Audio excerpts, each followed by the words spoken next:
আমি প্রথম লাইনটা বলবো, দ্বিতীয় লাইনটা জোরে বলবেন, ঠিক তো? বেটা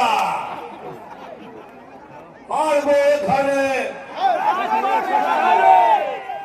একদিক থেকে বললেন, দুদিক থেকে বললেন, বেটা মারবো এখানে।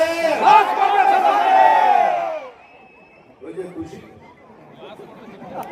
আমি জল ঢোলাও নই, বেলে বোড়াও নই, আমি চাঁদ কোকড়ো। আমি জল ঢোলাও নই, বেলে বোড়াও নই, আমি চাঁদ কোকড়ো। এখন শুধু দুঃখ লাগাই, নাম তুফান, বছরে 1-8 বার আসি। যখন আসি তখন তুফান ঘটে, প্রলয় আসে, কিন্তু যখন যাই, যারা নিজেকে ভগবান মনে করে তাদের অস্তিত্ব উড়িয়ে দিয়ে যায়।